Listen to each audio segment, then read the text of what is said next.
형태의 유화 물감으로 나무가 있는 숲을 예쁘게 그리는 방법 7가지 알려드릴게요. 동그라미를 친 부분을 오른쪽 그림처럼 그릴 겁니다.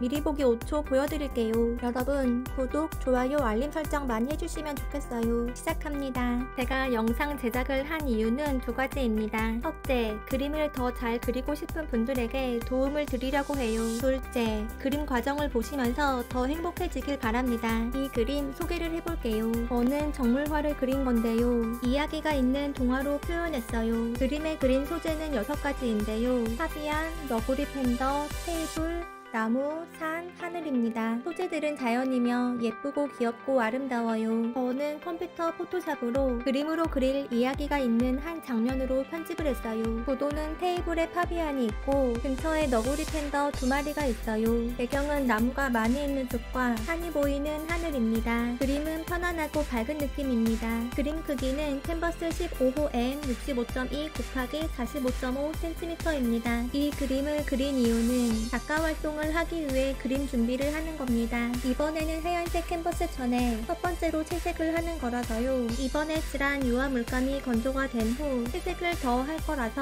아직 완성 단계는 아니지만 묘사를 적당히 하면서 그림을 그렸기 때문에 완성도가 낮지는 않아요. 그림을 그리는 방식은 사람들마다 다르죠. 저는 그림의 장면을 실제로 존재하는 세상처럼 사실적으로 그렸으며 그림 전체의 분위기를 보면서 아름답게 그리려고 했어요.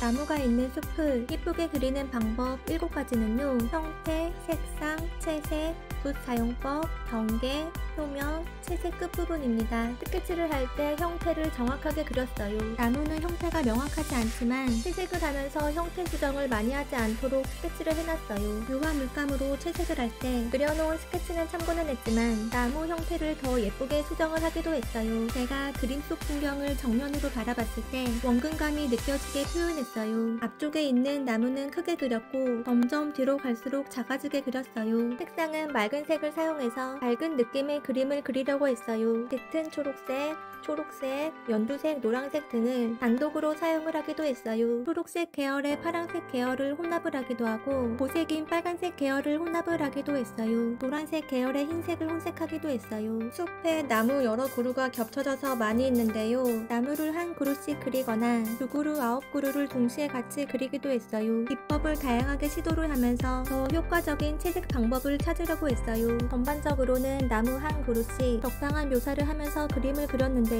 나무 한 그루가 제가 원하는 완성도로 그려지면 바로 옆에 나무를 이어서 그리는 방법으로 했어요. 나무를 여러 그루씩 같이 그릴 때는 기본 밑색을 칠한 후 다시 나무 한 그루씩 더 완성도를 내면서 그림을 그렸어요. 보통 어두운 곳부터 채색을 하는데요. 나무의 뒤, 가운데와 아랫부분이 더 어두웠어요. 나무를 그릴 때 먼저 어두운 초록색 계열로 형태를 그리듯이 어두운 면적을 채색을 했어요. 그리고 어두운 곳 바로 옆에 초록색과 연두색으로 중간 톤을 칠했어요. 이때 채색이 된 곳을 붓으로 터치를 하면서 색과 색이 자연스럽게 이어지게 했어요. 그리고 노란색 계열로 밝은 색을 칠했어요. 때로는 채색을 하는 순서가 바뀌기도 해요. 색의 명도를 여러 단계로 해서 그라데이션을 자연스럽게 했어요. 채색을 한 곳을 더 그려서 완성도를 높였는데요. 색필붓으로 나뭇잎 방향대로 그리면서 묘사를 했고 나무 형태를 더 예쁘게 했어요. 저는 색필붓과 구성붓을 많이 사용을 했고 유화붓도 썼어요. 붓은 종류마다 물감색을 하나씩 구분해서 사용을 했는데요.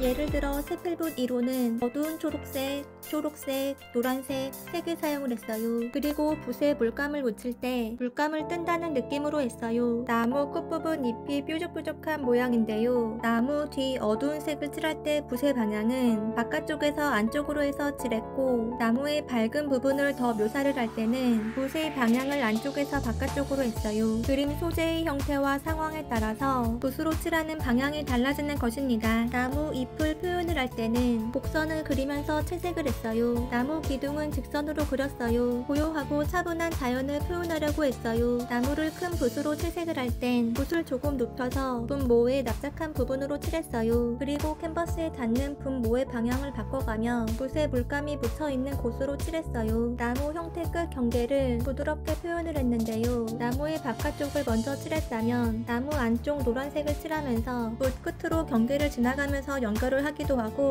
물감을 묻히지 않은 고성붓으로 그리고 경계에 나뭇잎을 나뭇잎 방향대로 붓질을 해서 부드럽게 했어요. 나무와 정물, 화분과 테이블의 경계도 부드럽게 했어요. 경계를 부드럽게 하면 그림 속의 장면이 공간감과 깊이감이 나면서 실제로 존재하는 세상처럼 표현이 됩니다. 캔버스에 붓으로 채색을 한 표면은 붓터치 없이 매끈하게 표현을 했는데요. 붓으로 채색을 한 곳을 유화 물감을 묻히지 않은 구성붓으로 표면을 스쳐 지나가듯이 붓질을 해서 부드럽게 했어요. 이때 구성붓에 물감이 묻으면 휴지로 붓에 묻은 물감을 닦아가면서 붓질을 3번, 4번 더했어요. 그 위에 채색을 더했을 경우 또 물감을 묻히지 않은 구성붓으로 캔버스 표면을 부드럽게 하는 과정을 거쳤어요. 붓터치 없는 유화 그림은 잔잔한 느낌으로 실제의 세상처럼 표현이 됩니다. 지난번에 채색을 한 곳을 이어서 그림을 그렸는데요. 그 부분은 물감이 건조가 되어 있었고 그 부분과 같은 색을 만들어서 자연스럽게 연결을 하면서 유화를 그렸어요. 그리고 이번에 채색을 한 끝 부분은 다음에 이어서 그릴 때 자연스럽게 이어서 그릴 수 있도록 유화 물감을 묻히지 않은 고성붓으로 풀어놨어요. 이 그림은 정화구의 레오나르 데스카 극세목 전후로 캔버스 짜기를 한 것입니다. 주로 렘브란트 유화 물감을 사용을 했고 유화 물감 농도 조절은 홀베인 뽀삐 오일을 쓰는데 거의 안 썼어요. 여러분, 제가 캔버스의 유화 물감으로 나무가 있는 숲을 그리는 과정을 잘 보셨나요? 그림 설명도 잘 들으셨나요? 미술은 정답이 없죠. 아름다운 자연의 소재를 예쁜 색상으로 그린 그림을 보시면서 더 행복해지길 바랍니다. 그럼 다른 영상으로 만나 뵐게요. 저희 미술을 같이 함께해요. 영상 끝까지 봐주셔서 감사합니다.